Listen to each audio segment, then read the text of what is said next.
الحيوانات المفترسة دايما بتكون هي المسيطرة في أي مواجهة. بس ايه رأيك لو قلتلك إن النهاردة القصة مختلفة تماما؟ الحيوانات اللي بنشوفها ضعيفة وغير قادرة على المواجهة فجأة اتحولت لخصم عنيد ومفاجئ.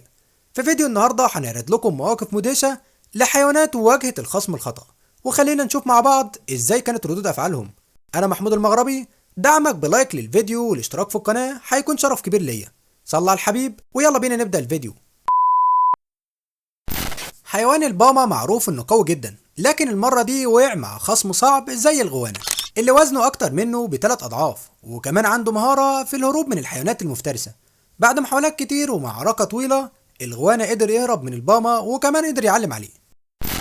من اقوى المشاهد اللي ممكن تشوفها الفهد اللي معروف انه اقوى صياد في البرية هجم على غزالة واللي كان شكلها فريسة سهلة جدا، لكن المفاجأة انها قاومت بشجاعة وقدرت تتغلب عليه وكمان سببت له اصابة خطيرة. مشهد زي ده بيثبت لك انك ما تستسلمش مهما كانت الظروف. الشبل الصغير ده وقع في مواجهة خطيرة مع جاموس بري، لكن اللحظة اللي شجرة وقعت على العجل كانت انقاذ غير متوقع.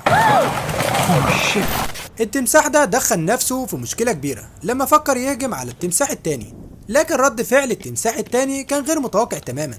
مسكه من مكان قدر يشل فيه حركته بالكامل.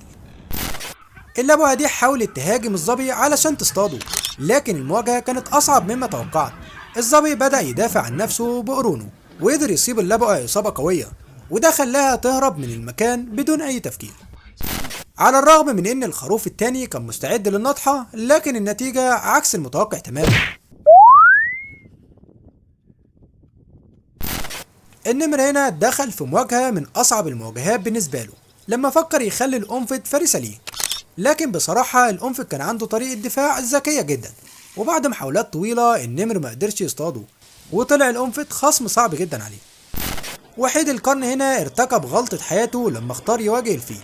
لا حجم ولا قوة كانوا في صفه علشان يقدر يهجم عليه، ورد فعل الفيل تحس انه بيقول له انت بتهزر ولا ايه؟ والفيل حسم المعركة بكل سهولة. الاسد ده قدر يصطاد ضبع من وسط عشيرة الضباع، وفي البداية كان شكله خلاص بقى فريسة سهلة، لكن اخوات الضبع قرروا يتحدوا بشجاعة ويواجهوا الاسد بكل قوته. المفاجأة قدروا يتغلبوا عليه قبل فوات الاوان، وبمجرد ما الضبع اتحرر هربوا كلهم بسرعة ناحية الغابة. الحمار الوحش ده بدأ يستفز الزرافة، لكن ما كانش يعرف ان بيتعامل مع الخصم الغلط. الزرافة اديته واحدة بدماغها كتحذير بسيط خلته يهرب بسرعة. الفيل هو ملك الغابة الحقيقي بفضل قوته وذكائه هنا. لما وحيد القرن قرر يواجهه كانت المواجهة صعبة جدا عليه. الفيل كان خصم قوي جدا وصعب، والحل الوحيد لنجاة الأم وطفلها في اللحظة دي كان الهروب.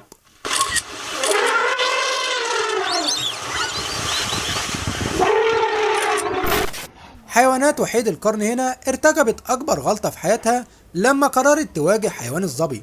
الظبي أثبت ساعتها إن عنده شجاعة كبيرة لدرجة إن خلاهم يتراجعوا ويعيدوا التفكير. النمر ده ارتكب غلطة عمره لما فكر يهجم على قرد في وسط مجموعة القرود دي كلها. فجأة أكتر من 50 قرد هجموا عليه وخلوه يندم ندم حياته.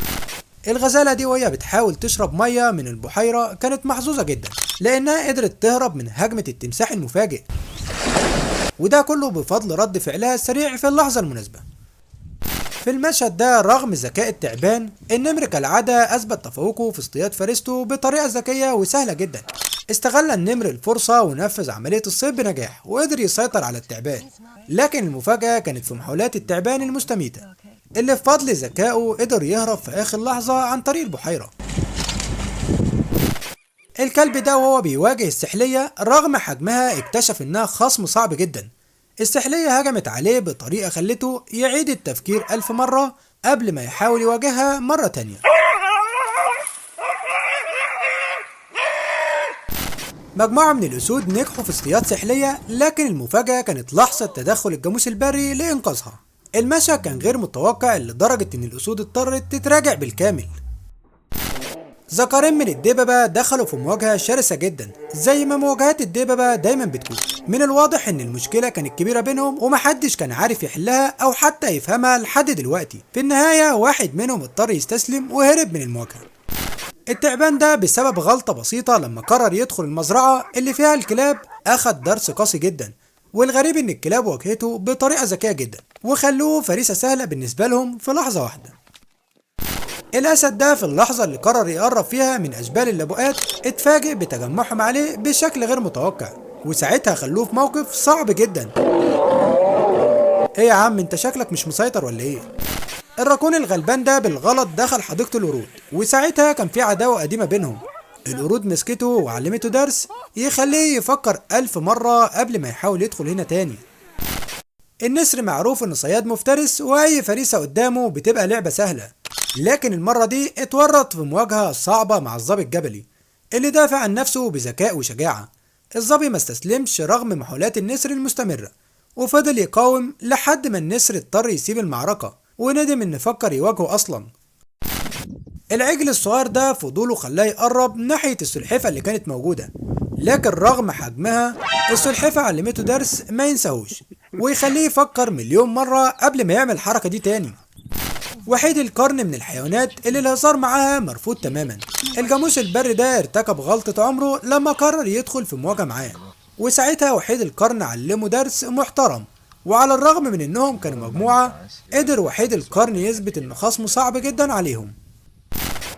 الجاموس البري للمرة التانية بيدخل في مواجهة مع وحيد القرن، بس المرة دي وحيد القرن ما عداش الموضوع بسهولة وخلاه يندم على المواجهة دي.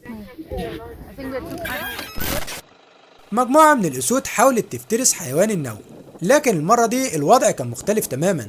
حيوان النو استخدم قرونه كسلاح قوية وواجه الأسود بشجاعة، وفي النهاية أثبت إنه خصم قوي جدا وقدر يكسب المواجهة الصعبة دي.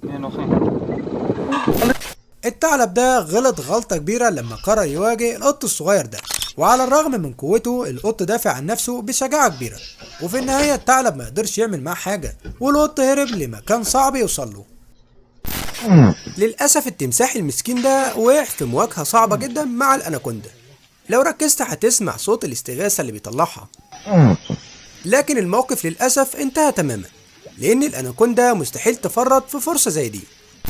تخيل كده ملك الغابة نفسه خايف من سحلية زي دي، تحس انها علمت عليه قبل كده وفضل فاكرها. وحيد القرن كان مستعرض قوته طول الفيديو، لكن لما قرر يجرب حظه مع فرس النهر الموضوع قلب تماما. فرس النهر بكل بساطة واضح ان قاله امشي من هنا مش ناقص صداع دلوقتي. المشهد ده اول ما تشوفه هتحس ان الفار هو اللي هيكون المفترس قدام الدبور الاحمر، لكن المفاجأة كانت غير كده تماما. الدبور الاحمر هو اللي طلع بيفترس الفار الغلبان ده، والفار يا عيني واضح عليه ان كان نفسه حد ينقذه باي طريقة. وللأسف وصلنا لنهاية الفيديو، لكن الأوقات اللي بقضيها معاكم بتكون من أحلى وأجمل الأوقات، وساعتها بكون مبسوط جدا. وياريت ما تنساش تعمل لايك للفيديو وتشترك في القناة وتشوف باقي الفيديوهات على القناة. أشوفكم بخير، سلام عليكم.